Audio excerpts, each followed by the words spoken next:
अस्सलाम वालेकुम एवरीवन, मैं हूं मोहम्मद तला और आप लोग देख रहे हैं तलाश फेस एकेडमी।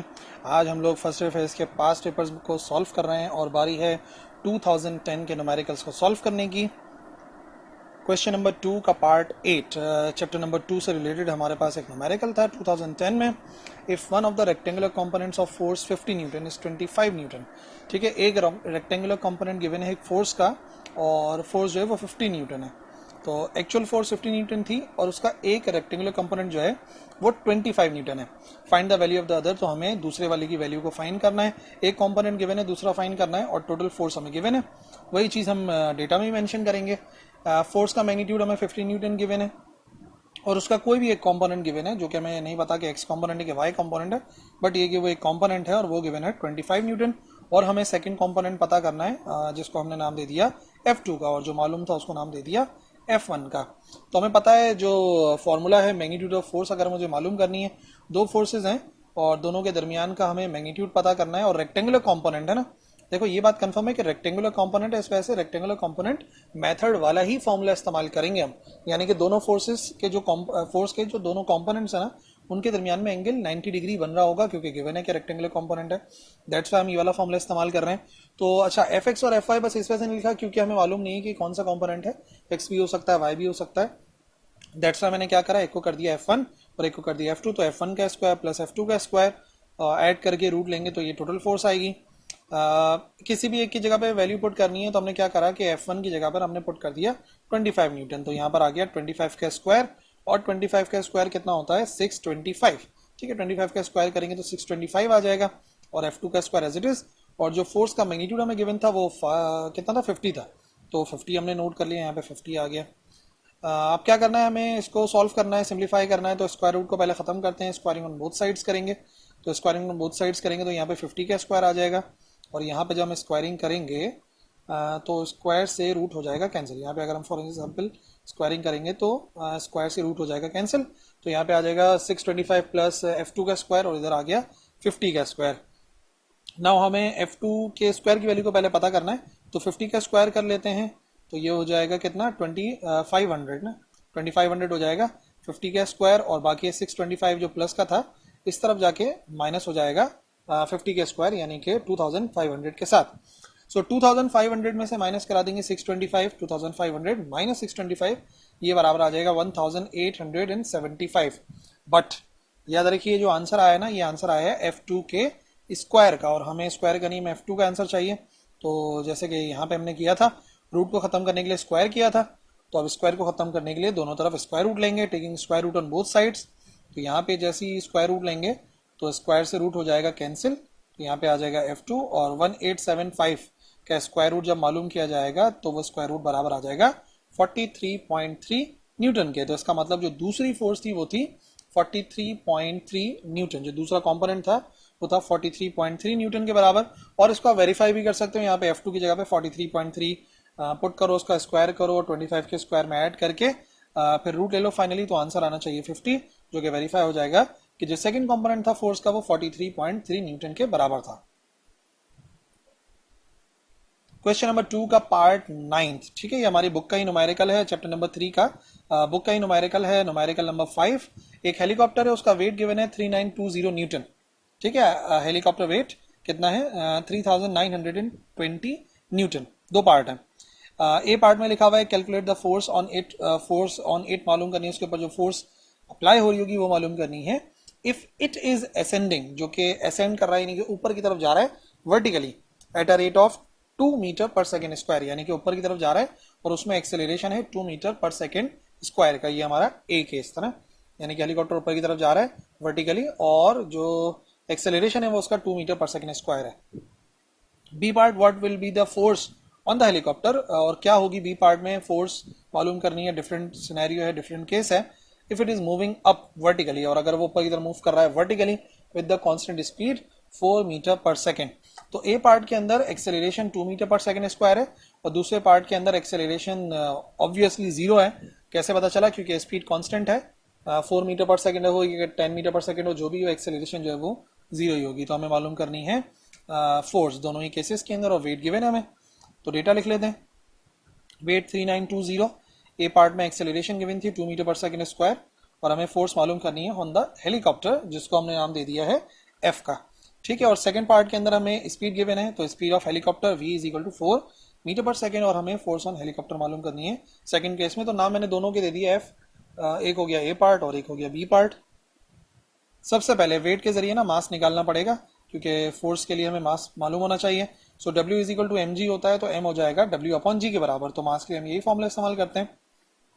वेट कितना गिवन है, वेट गिवन है 3920, तो 3920 और value of G 9.8। So 3920 divide by 9.8 करोगे आप कैलकुलेटर से, तो आंसर आ जाएगा 400 किलोग्राम्स। इसका मतलब जो हेलीकॉप्टर था उसका मास था 400 किलोग्राम्स। अब मास आ गया है तो निकाल लेते हैं total force on the helicopter. अब एक बात समझने वाली है, देखो जो इंजन, जो हेलीकॉप्टर का इंजन है वो कितनी फोर्स अप्लाई कर रहा होगा, तो याद रखो पहले तो इंजन जो है वो वेट को बैलेंस करेगा, क्योंकि वेट हेलीकॉप्टर को नीचे की तरफ ले जाने की कोशिश कर रहा होगा।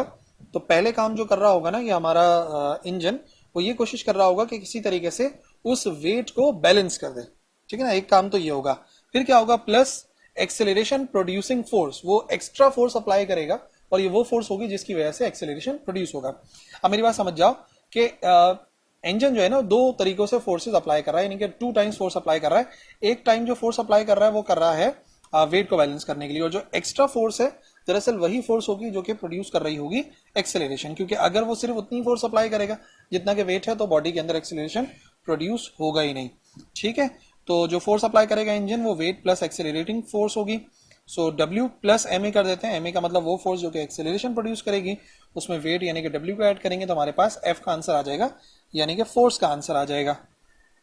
सो वेट की वैल्यू 3920 प्लस मास हम लोगों ने कितना कैलकुलेट करा था, मास कैलकुलेट करा था 400, और फिर एक्सेलरेशन पहले पार्ट के अंदर 2 है, तो हम क्या करेंगे, सबसे पहले 400 इंटू 2 करेंगे जो कि 800 आएगा, और फिर 800 में 3920 ऐड करेंगे तो ये हो जाएगा 4720 न्यूटन। यानी कि जब एक्सेलरेशन प्रोड्यूस कर रहा था इंजन, तो उस वक्त वो नेट कितनी फोर्स अप्लाई कर रहा था, 4720 न्यूटन के बराबर। ये पहला केस था जब एक्सेलरेशन थी। बी पार्ट में एक्सेलरेशन तो थी नहीं, ठीक है, क्योंकि वेलोसिटी कांस्टेंट है। अब याद रखो वेलोसिटी चाहे जितनी भी हो, अगर वेलोसिटी कांस्टेंट है तो एक्सेलरेशन 0 होगा। तो इस मर्तबा जो इंजन फोर्स अप्लाई करेगा वो करेगा just to balance the weight, क्योंकि एक्सेलरेशन तो प्रोड्यूस करवानी ही नहीं है, तो इंजन उतनी फोर्स अप्लाई करेगा जितना के वेट है। तो फोर्स W के बराबर होगी, और वेट कितना था, वेट था 3920 न्यूटन, जो कि क्वेश्चन के अंदर गिवन है। तो हम क्या करेंगे, F is equal to 3920 newton, ये हो जाएगा हमारे सेकंड पार्ट का आंसर। तो फर्स्ट पार्ट जिसमें एक्सेलरेशन प्रोड्यूस करवानी थी, उसमें इंजन फोर्स अप्लाई कर रहा था 4720 न्यूटन, और जब वेलोसिटी कांस्टेंट थी तो वेट के बराबर की फोर्स ही अप्लाई होगी, और वो होगी 3920 न्यूटन। क्वेश्चन नंबर 2 का पार्ट 10 हमारे चैप्टर नंबर 7 से रिलेटेड है, वर्क पावर एनर्जी से रिलेटेड, और बुक का ही न्यूमेरिकल है ये भी। A water pump is needed to lift water, एक वाटर पंप हमें चाहिए जो कि जिसके जरिए हमें पानी को लिफ्ट करना है through a height of 2.5 metres. ठीक है, 2.5 मीटर की बुलंदी तक हमें पानी को ले जाना है, लिफ्ट करना है, at the rate of 500 gram per minute. और हमें किस उससे चाहिए, किस रेट से चाहिए, 500 ग्राम पर मिनट। कितनी क्वांटिटी चाहिए हमें, हमें तकरीबन 500 ग्राम यानी कि आधा किलो पानी चाहिए हर मिनट के अंदर। तो ये रेट होता है, ये फ्लो रेट कहलाता है basically 500 gram per minute. What will be the minimum horse power of the pump be, जो पंप है हमें उसकी पावर पता करनी है, but in horse power, power का ऐसा यूनिट हमें पता है वॉट होता है, बट HP में भी हमें कन्वर्ट करना पड़ता है कभी कभी न्यूमेरिकल के अंदर, जो कि मैंने लेक्चर में आपको समझाया भी था कि 1 HP is equal to 746 watt. तो उसी फैक्टर का इस्तेमाल करके कन्वर्ट कर लेंगे एंड में। हाइट हमें गिवन है 2.5 मीटर, और जो रेट ऑफ फ्लो है, अब ये किसके बराबर होगा रेट ऑफ फ्लो, वो हमें यूनिट से पता चलेगा। इसके यूनिट में लिखा हुआ है ग्राम पर मिनट। अब ग्राम मास को शो करता है, तो ऊपर आ जाएगा सिंबल मास का, divide by minute, minute time को शो करता है। तो इसका मतलब ये जो रेट ऑफ फ्लो है ना, ये एक्चुअली बराबर होगा m अपॉन t के। ठीक है, हमें कैसे पता चला, हमें यूनिट से पता चला, क्योंकि ग्राम पर मिनट लिखा हुआ है, तो ग्राम की जगह पर जो हम सिंबल इस्तेमाल करते हैं, यानी कि वो मास को शो कर रहा है, और मिनट है तो वो टाइम को शो कर रहा है, तो m अपॉन t आ जाएगा। और कितना गिवन है वो है 500 ग्राम पर मिनट। अब सिर्फ हमें क्या करना है, हमें इस ग्राम को किलोग्राम में लेके जाना है और मिनट को सेकंड में लेके जाना है। तो क्या करेंगे, 500 को किलोग्राम में कन्वर्ट करने के लिए डिवाइड बाय 1000 करना पड़ेगा। ठीक है भाई, डिवाइड बाय 1000 करना पड़ेगा, क्योंकि हम एक बड़े यूनिट में जा रहे हैं, तो 500 डिवाइड बाय 1000 आ जाएगा।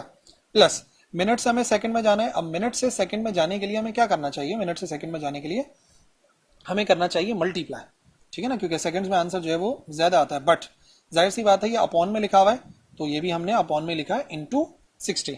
जाहिर सी बात है मिनट में जो टाइम होगा, मिनट में जो पानी की मिकदार जाएगी वो ज्यादा जाएगी, सेकंड में कम जाएगी, तो ऑब्वियसली हमें जो फैक्टर आएगा उसको डिवाइड करना पड़ेगा 60 से।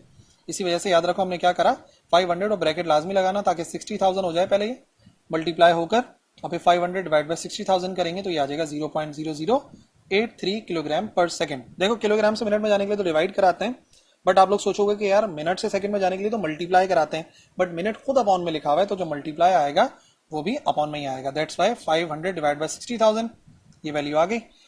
नाउ हमें पावर ऑफ पंप पता करनी है और वो भी हमें पता करनी है इन एचपी, यानी कि फाइनली एचपी में कन्वर्ट करेंगे। तो पावर की डेफिनेशन के मुताबिक उसका formula P is equal to W upon T होता है ना, W upon T work done per unit time. But actually जो पंप है वो काम कर क्या रहा है, जो डब्ल्यू है क्या काम कर रहा है, पंप जो है वो एक्चुअली एक हाइट तक लेकर जा रहा है पानी को, यानी कि वो पानी की जो है पोटेंशियल एनर्जी को बढ़ा रहा है। याद रखिए जो वर्क है ये वर्क किया जा रहा है पानी की पोटेंशियल एनर्जी को बढ़ाने के लिए। तो सारी बात यह है कि जो वर्क डन होगा ये पोटेंशियल एनर्जी के बराबर ही होगा जो पानी की बढ़ेगी। तो हम क्या करेंगे, वर्क की जगह पे mgh लिखेंगे जो कि पोटेंशियल एनर्जी का फॉर्मूला है। अब क्योंकि सारे फैक्टर्स मल्टीप्लाई में, तो हमने क्या करा, हमने m अपॉन टी को अलग से लिख लिया, m अपॉन टी को अलग कर लिया और बाकी जो g और h लिखा हुआ उसको अलग लिख दिया। मल्टीप्लाई में ऐसा किया जा सकता है, कोई प्रॉब्लम की बात नहीं है। तो m अपॉन टी इंटू जी इंटू एच आ गया।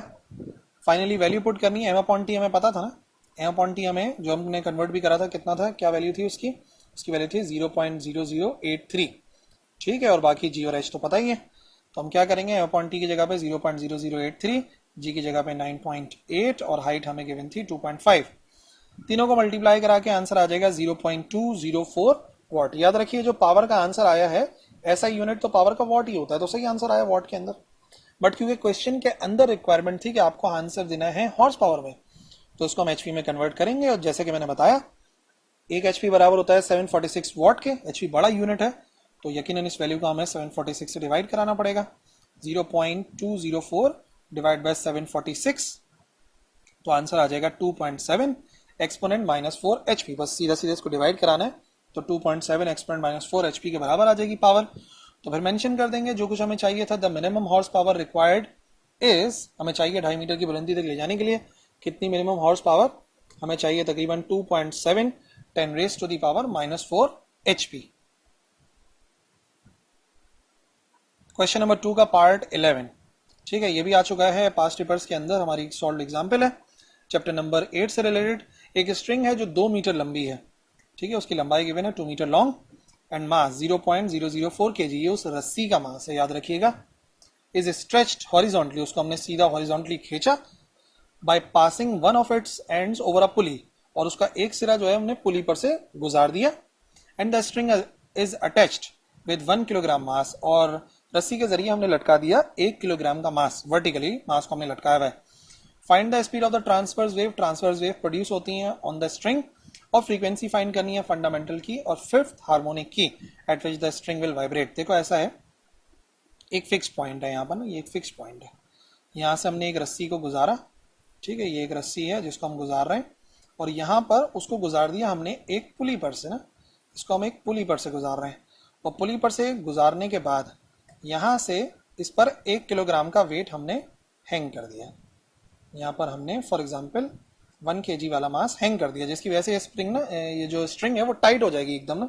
अब हम क्या कराएंगे, अगर हम इसको वाइब्रेट कराएंगे तो यकीनन क्या होगा, यहाँ से इसमें ट्रांसवर्स वेव बनेंगी, वो ट्रांसवर्स वेव जो है वो यहाँ से स्ट्रिंग में बन के इधर से टकरा कर फिर वापस आएंगी, तो यकीनन यहाँ पर कुछ स्टेशनरी वेव्स बन जाएंगी।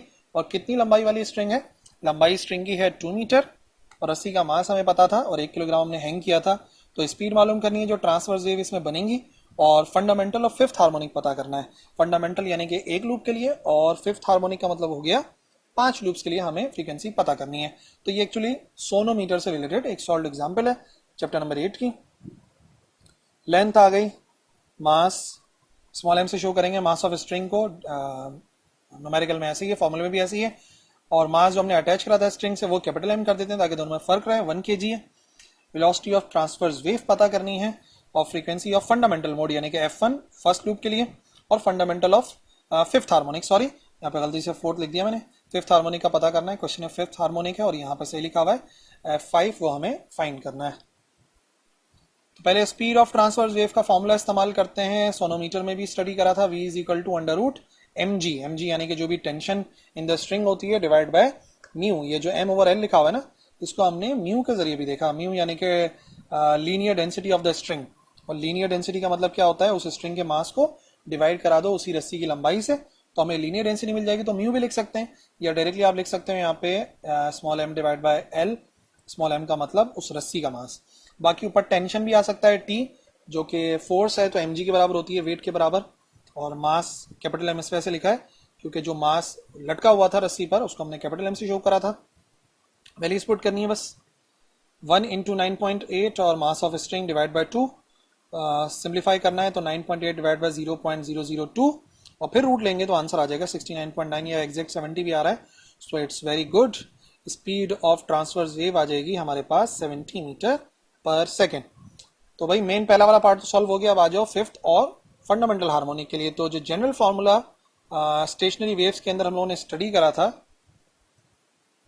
Fn बराबर होता है NV ओवर 2L, ठीक है, ये वाला फॉर्मूला इस्तेमाल करते हैं हम, जनरल फॉर्मूला Fn यानी कि n की जगह पर नंबर ऑफ लूप आता है, V स्पीड है और L होती है लंबाई। तो फर्स्ट लूप के लिए n की जगह पे 1 पुट करना पड़ेगा, फंडामेंटल फ्रीक्वेंसी के लिए, तो यहाँ पे भी 1 आएगा, यहाँ पे भी 1 आएगा, तो हो जाएगा 70 डिवाइड बाय 4, 2 इंटू 2 कितना होता है 4, 70 डिवाइड बाय 4 ये हो जाएगा 17.5 हर्ट्स। ये हमारी फंडामेंटल फ्रीक्वेंसी, फंडामेंटल का मतलब 1 लूप के लिए ना, इस वजह से F1 लिखा है, इनकी जगह 1 पुट करा है। और सिमिलरली ये जो फॉर्मूला मैंने आपको समझाया है, अब चाहे कोई सा भी हार्मोनिक दे दें, 5वां होगा तो 5 पुट कर देंगे, 10वां होगा तो 10 पुट कर देंगे, फिलहाल हमें फिफ्थ हार्मोनिक के लिए सॉल्व करना है, तो इनकी जगह पे 5 आएगा, तो F5 is equal to 5, 70 divide by 4।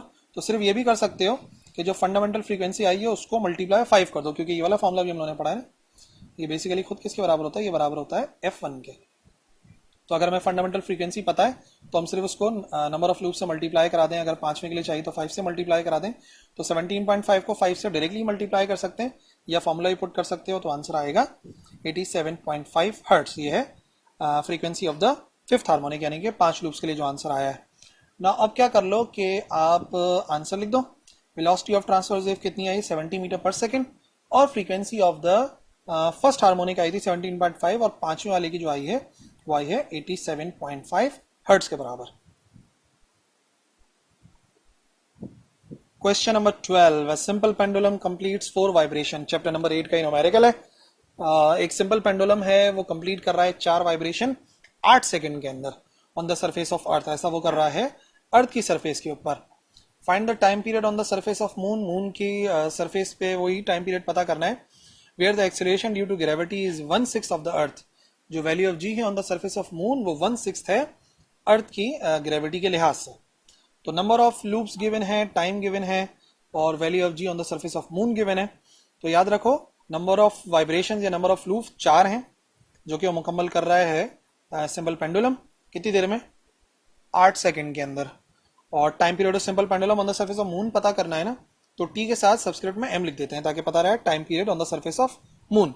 और similarly value of ji on the moon है ना, तो जी के साथ सब्सक्रिप्ट में हमने एम लिख दिया, तो जी एम बराबर आ जाएगा 1/6 ऑफ जी, यानी कि 1/6 टाइम्स ऑफ जी। ना फॉर्मूला तो हमें पता है टाइम पीरियड का, बट उससे पहले टाइम पीरियड तो निकाल लो कि अर्थ की सरफेस के ऊपर टाइम पीरियड है कितना। तो टाइम पीरियड का फॉर्मूला होता है total time divide by number of vibrations, या फ्रीक्वेंसी का आपको पता होगा ना, number of vibration divide by time होता है। तो अगर आपको टाइम पीरियड पता करना है तो टाइम पीरियड का मतलब होता है टाइम टू कंप्लीट 1 वाइब्रेशन। तो अगर टोटल टाइम को हम नंबर ऑफ वाइब्रेशन से डिवाइड करा दें तो हमारे पास एक जो वाइब्रेशन है उसका टाइम पीरियड आ जाएगा। समझ लो टोटल टाइम जितना भी टाइम लगा है, तो अगर मैं उसको डिवाइड करा दूं नंबर ऑफ वाइब्रेशन से, तो मेरे पास एक वाइब्रेशन का टाइम पीरियड आ जाएगा।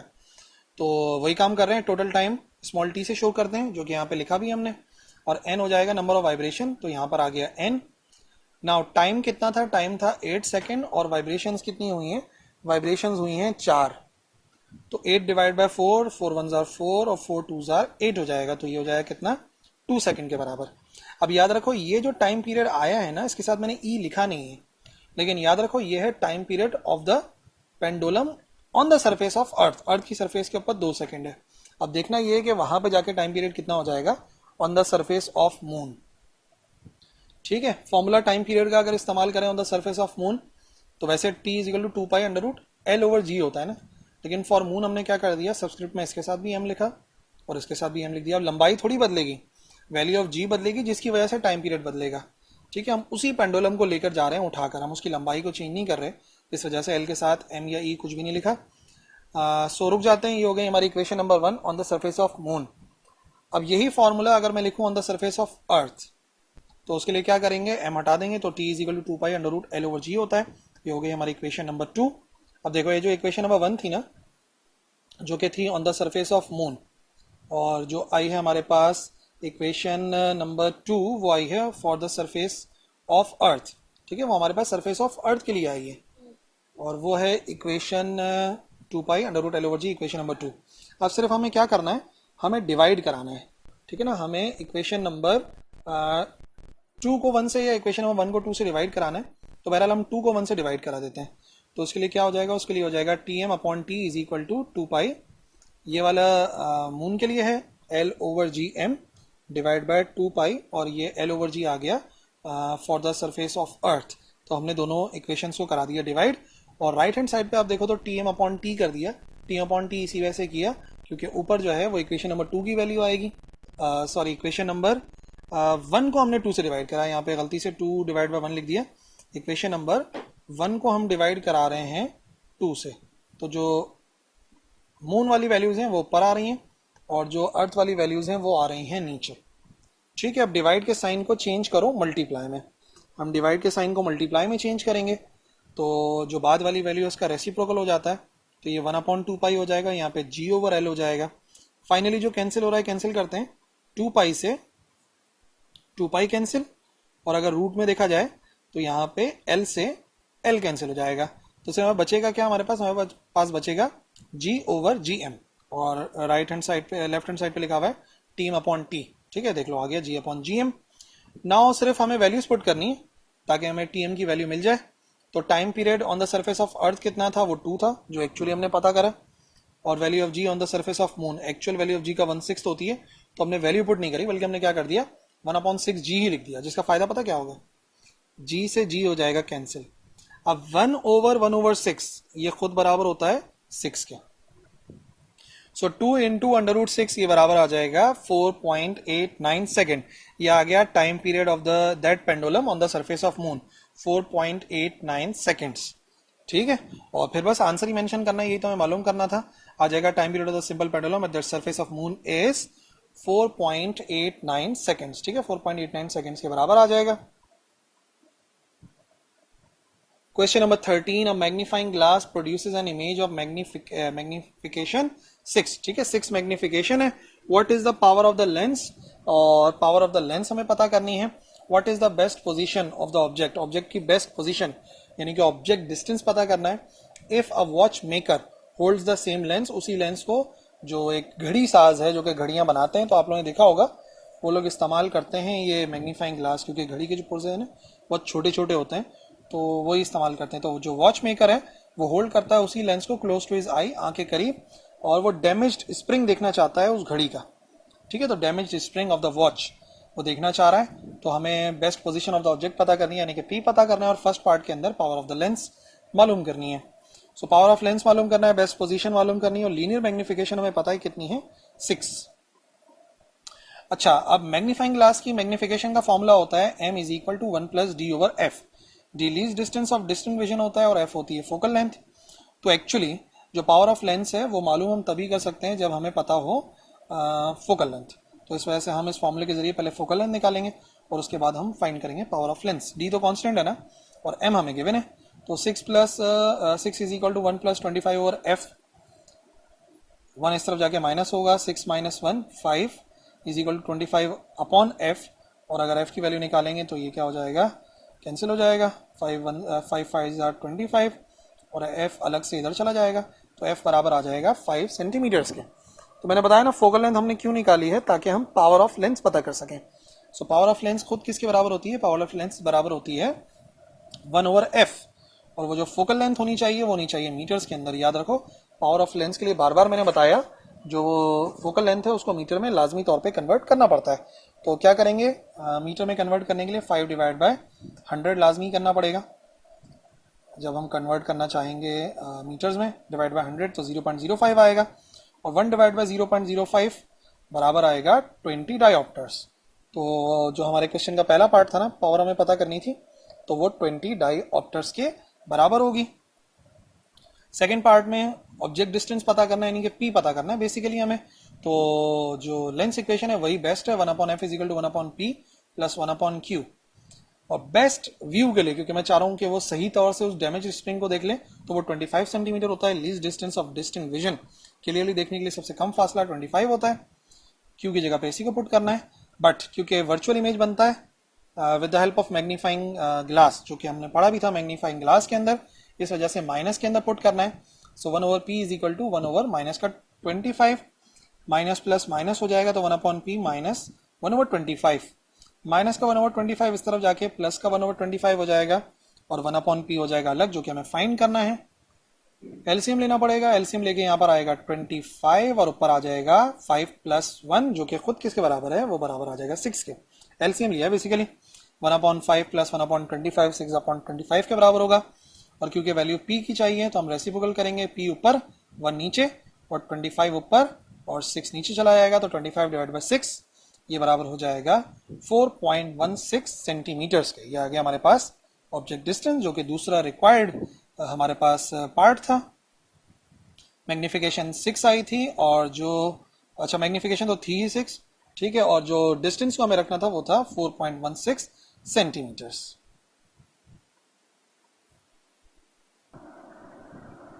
क्वेश्चन नंबर 2 का पार्ट 14 चैप्टर नंबर 9 से रिलेटेड है। If the radius of the 14th bright Newton rings is 1 millimetre. Newton ring की बात हो रही है, न्यूमेरिकल पढ़ते ही पहचान जाओ कि न्यूटन रिंग से रिलेटेड न्यूमेरिकल है, और जो उसका 14th ब्राइट रिंग है ना, उसका आपको रेडियस गिवन है 1 millimetre, and the radius of curvature, और गिवन क्या है हमें, radius of curvature of the lens. जो लेंस इस्तेमाल हुआ है प्लेनो कॉन्वेक्स लेंस जो है, उसकी फोकल उसका रेडियस ऑफ कर्वेचर गिवन है वह है 125 millimetres, and we have to calculate the length wave length of that light. वो जो लाइट इस्तेमाल हुई है उसकी वेव लेंथ हमें फाइंड करनी है। तो डेटा तो खैर बहुत ही आसान सा है। नंबर ऑफ रिंग हमें पता है, चौदहवें रिंग की बात हो रही है 14 की, तो n इज इक्वल टू 14 लिखा है, ठीक है। और अगर यही आप जो है वो ऑर्डर के लिहाज से लिखना चाहो तो याद रखो कि ऑर्डर एक कम वाला होता है। तो अगर फॉर एग्जांपल इस न्यूमेरिकल को आप लोग ऑर्डर के लिहाज से सॉल्व करना चाहोगे, तो आप यहाँ पर नंबर ऑफ रिंग की जगह पे लिखोगे ऑर्डर ऑफ रिंग, और n की जगह पर आएगा m, ठीक है, स्मॉल m आएगा, और फिर वहां पे आप 13 लिख के भी न्यूमेरिकल को सॉल्व कर सकते हो। लेकिन अगर आप लोग फॉर्मूला इस्तेमाल करना चाहते हो ऑर्डर वाला, जबकि मैं जो फॉर्मूला इस्तेमाल करूंगा वो होगा n वाला, यानी कि नंबर ऑफ रिंग वाला। अच्छा, रेडियस ऑफ रिंग जो है वो r से शो करते हैं हम लोग, स्मॉल r से, 1 मिलीमीटर, और मिली का मतलब 10⁻³ तो एज इट इज आ गया। Wavelength of light lambda find करना है हमने, और radius of curvature capital R से शो होता है। 125 मिलीमीटर गिवन है, और डिवाइड बाय 1000 करेंगे। अगर डिवाइड कराएंगे इसको 1000 से ताकि मीटर में आ जाए तो हो जाएगा 0.125 मीटर्स, ठीक है। ये डेटा कंप्लीट हो गया। अब फॉर्मूला देख लो।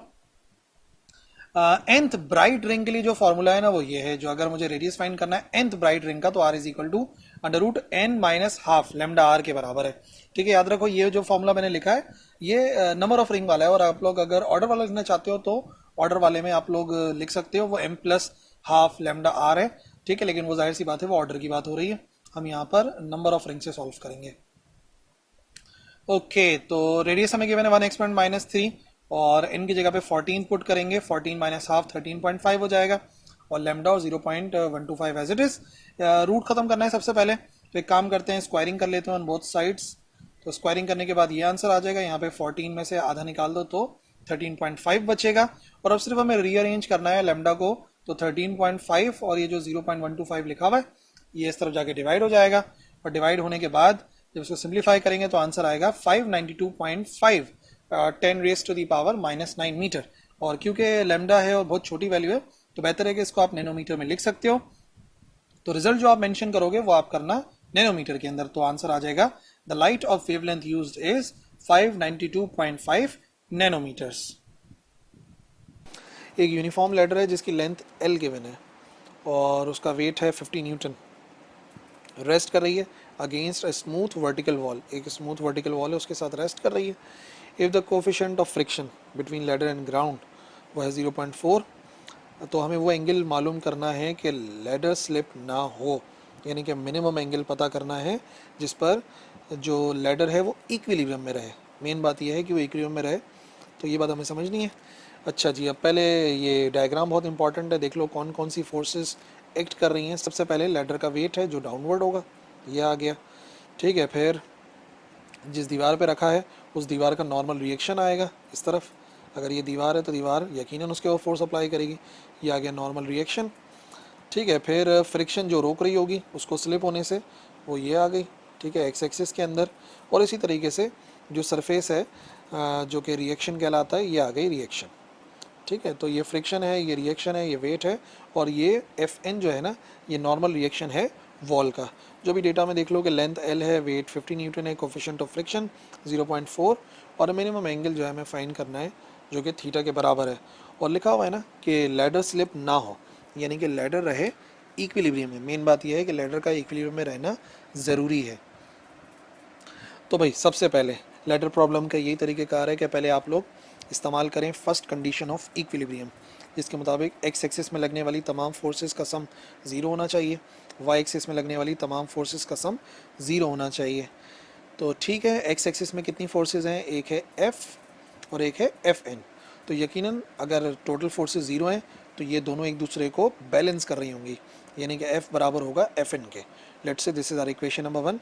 यकीनन जितना फोर्स इस तरफ होगी एक्स एक्सिस में उतनी ही फोर्स इस तरफ होगी, तभी तो लैडर इक्विलिब्रियम में रहेगी। दूसरी बात, अगर वाई एक्सिस में लगने वाली तमाम फोर्सेस सम जीरो होना चाहिए, तो वाई में दो फोर्सेस हैं, एफ आर ऊपर की तरफ लग रही है, वेट नीचे की तरफ, तो ये दोनों भी एक दूसरे को कर रहे होंगे बैलेंस। ये हो गई हमारी इक्वेशन नंबर 2। अब क्या करते हैं, इन दोनों इक्वेशन को डिवाइड कराते हैं, dividing equation number 1 by equation number 2, ताकि एक फार्मूला बने।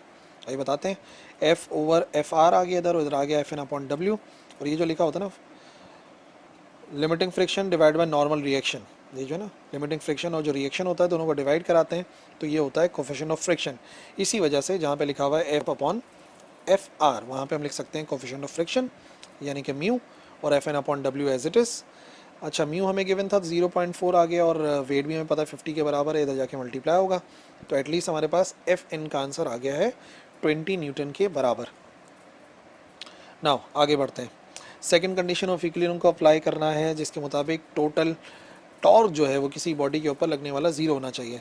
यानी कि आप ऐसा समझ लें कि जो क्लॉकवाइज टॉर्क है वो एंटी क्लॉकवाइज टॉर्क के बराबर होना चाहिए। अब चार फोर्सेस हैं तो टॉर्क भी चार ही होने चाहिए, बट अगर यहीं से ही रोटेट हो सकती है ना, यहीं से ही जाहिर सी बात है रोटेट होगी, तो हमें एक्सिस चूज़ करना पड़ता है। तो जो एक्सिस हम चूज़ कर रहे हैं वो यहीं पर ही चूज़ कर रहे हैं, ठीक है। ये हमारा एक्सिस आ गया जिसके अक्रॉस जो है ये रोटेट कर सकता है। तो क्योंकि स्मॉल एफ और ये एफ आर बिल्कुल एक्सिस पर ही एक्ट कर रही हैं, तो वो फोर्सेस जो एक्सिस पर एक्ट करती हैं वो तो टॉर्क प्रोड्यूस करती ही नहीं है, ठीक है ना। तो इस वजह से इन दोनों को तो हम देखेंगे ही नहीं, इनका टॉर्क हो जाएगा ज़ीरो। इस वक्त हमारे पास ना दो फोर्सेस हैं जो टॉर्क प्रोड्यूस करेंगे, एक एफ एन है जो इस डायरेक्शन के अंदर फोर्स बनाएगी, यानी कि एंटी क्लॉकवाइज, और एक है डब्ल्यू जो कि मूव करवाएगी। जो ये जो फोर्स है वो तो यकीनन इसी तरीके से मूव करवा सकती है, और वेट जो है वो उसके अपोजिट डायरेक्शन में ट्रैवल करवा सकता है, जो कि होगा क्लॉकवाइज, ठीक है। तो यानी कि जो एफ एन की टॉर्क है और जो डब्ल्यू की टॉर्क है ये बराबर होने चाहिए। अच्छा, तो सबसे पहले अच्छा टॉर्क की डेफिनेशन भी देख आपको पता होगी ना, फोर्स इनटू मोमेंटम, मोमेंटम का मतलब फिक्स्ड पॉइंट यानी कि एक्सिस से फासला। तो भाई अगर देखा जाए कि मोमेंट आर्म कितना है, तो मोमेंट आर्म जो है ना, इसी ये जो पॉइंट है हमारा एक्सिस, इसी का डिस्टेंस देखा जाता है। तो वेट का जो डिस्टेंस है वो यहाँ से लेके यहाँ तक का डिस्टेंस है, ठीक है ना। ये वो डिस्टेंस है जो कि वेट के लिए अप्लाई हो रहा है पूरा का पूरा, मतलब यहाँ से लेके यहाँ तक का डिस्टेंस। और अगर इसी पॉइंट से परपेंडिकुलर डिस्टेंस देखा जाए, क्योंकि टॉर्क की जो डेफिनेशन है उसमें परपेंडिकुलर डिस्टेंस देखा जाता है, तो एफ एन जो है ना वो यहाँ किसी पॉइंट तक अप्लाई हो रही होगी, यानी कि फोर्स जो यहाँ तक लग रही है पूरी, ये डिस्टेंस होगा। मतलब आप समझ लें इस पॉइंट से लेकर इस पॉइंट तक का जो डिस्टेंस है ये मोमेंट आर्म होगा एफ एन के लिए, और इस पॉइंट से लेके इस पॉइंट तक का जो डिस्टेंस है ये होगा वेट के लिए। अच्छा जी, अब मैंने इनकी वैल्यूज़ आपको पहले फाइंड करवा दूँ। याद रखिए ये जो पूरा डिस्टेंस है ना, कंप्लीट जो डिस्टेंस है यहाँ से लेके यहाँ तक का, ये बराबर है एल के, ठीक है। जबकि जो वेट एक्ट कर रहा है, वेट तक का डिस्टेंस तो कंफर्म है, ये बराबर है एल के हाफ के। तो इसको हम एल अपॉन टू भी लिख सकते हैं या वन अपॉन टू एल भी लिख सकते हैं। अच्छा, क्योंकि हम ट्रिग्नोमेट्री इस्तेमाल करने वाले हैं, इस वजह से मैं चाह रहा हूँ कि आप इसको ज़रा सही तरीके से समझ लीजिए कि भाई एंगल के लिहाज से वैल्यू हम किस तरह से फाइंड करेंगे। हमें चाहिए ये वाला डिस्टेंस ना, क्योंकि यही मूवमेंट आर्म है। अच्छा, ये डिस्टेंस हम कैसे निकाल सकते हैं? ये हाइपोटेन्यूज नहीं है, परपेंडिकुलर नहीं है, ये बेस है। तो ये वाले डिस्टेंस के लिए हमें यकीनन कॉस थीटा को ही इस्तेमाल करना पड़ेगा। तो कॉस थीटा बराबर किसके आएगा? अगर इस वाले ट्राइंगल के अंदर देखें तो हम देखेंगे कॉस थीटा बराबर आएगा बेस अपॉन हाइपोटेन्यूज। बेस है ये जो डिस्टेंस हमें मालूम करना है, समझ लो जो मोमेंट आर्म हमें मालूम करना है ये वो हो गया। मोमेंट आर्म को फॉर एग्जांपल हम डी से शो कर देते हैं इस वाले ट्राइंगल के, ओके। और फिर बेस अपॉन हाइपोटेन्यूज होता है, हाइपोटेन्यूज का मतलब होता है 90 डिग्री के सामने वाली साइड। 90 डिग्री के सामने वाली साइड खुद बराबर है एल अपॉन टू के। तो इसका मतलब इसका जो मोमेंट आर्म निकालना हम चाहते हैं वो किसके बराबर आ सकता है? डी की वैल्यू बराबर आ सकती है, अगर ये एल अपॉन टू तो जाके मल्टीप्लाई होगा, तो जो छोटा वाला ट्राइंगल है उसके लिए जो मोमेंट आर्म बनेगा वो बनेगा L over two cos theta के। सिर्फ मोमेंट आर्म बता रहा हूँ, बाकी फोर्स तो आपको पता ही है, वहाँ पे जो फोर्स अप्लाई हो रही है वो फोर्स अप्लाई हो रही है वेट की। अच्छा, उसके बाद इसका जो डिस्टेंस है वो यहाँ से लेके यहाँ तक का डिस्टेंस है, ठीक है ना। ये जो पूरा का पूरा डिस्टेंस नज़र आ रहा है, क्योंकि परपेंडिकुलर डिस्टेंस देखा जाता है हमेशा जो फोर्स के लिए अप्लाई हो रहा हो। तो अब ये देखना है कि एफ एन कितना टॉर्क प्रोड्यूस कराएगा। तो एफ एन के लिए क्या इस्तेमाल करना चाहिए? एफ एन के लिए हमें इस्तेमाल करना चाहिए साइन थीटा, क्योंकि देखो जितना डिस्टेंस यहाँ से लेके यहाँ तक का होगा उतना ही डिस्टेंस यहाँ से लेके यहाँ तक का भी होगा। तो ट्राइंगल तो हमारे सामने है ना, और हमें थीटा के सामने वाली साइड चाहिए। थीटा के सामने वाली साइड के लिए हम इस्तेमाल करते हैं साइन थीटा, ठीक है। तो अभी हम इस्तेमाल करेंगे साइन थीटा को। साइन थीटा होता है परपेंडिकुलर अपॉन हाइपोटेन्यूज, परपेंडिकुलर यानी कि थीटा के सामने वाली साइड, ये वाली साइड ना मतलब, लेकिन यही वाली साइड बराबर किसके है? इस वाली साइड के।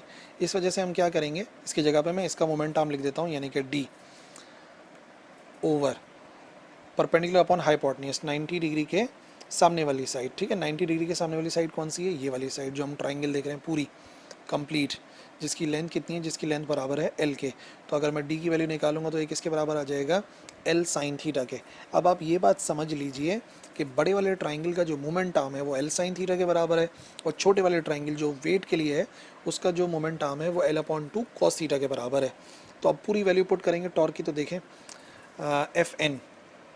एफ एन के लिए बड़ा वाला ट्राइंगल देख रहे थे जिसके लिए आंसर आ रहा था एल साइन थीटा, और जब वेट के लिए देख रहे थे तो force into moment arm, force है डब्ल्यू और मोमेंट आर्म हम लोगों ने निकाला था L upon two cos theta. बाकी इधर फोर्स एफ एन है और मोमेंट आर्म ने निकाला था एल साइन थीटा के बराबर। रीअरेंज करो इसको, रीअरेंज करके sine theta upon cos theta एक तरफ और W upon two F N अलग, और sine theta over cos theta खुद बराबर होता है टेन थीटा के, तो W upon two F N हो जाएगा। डब्ल्यू भी पता है, एफ एन भी पता है, एफ एन 20 है और डब्ल्यू हम लोग निकाल चुके हैं 50 है। वैल्यूज पुट करते हैं, वैल्यूज पुट करने के बाद 5/4 आएगा, और क्योंकि थीटा चाहिए तो 10 दूसरी तरफ जाके हो जाएगा इन्वर्स, जिसका आंसर आ जाएगा 51.3 डिग्रीज। यानी कि ये वो मिनिमम एंगल है कि अगर इस एंगल के साथ हम लगाते हैं किसी भी लैडर को तो वो स्लिप नहीं होगी, और अगर एंगल इससे कम हो गया तो यकीनन स्लिप हो सकती है।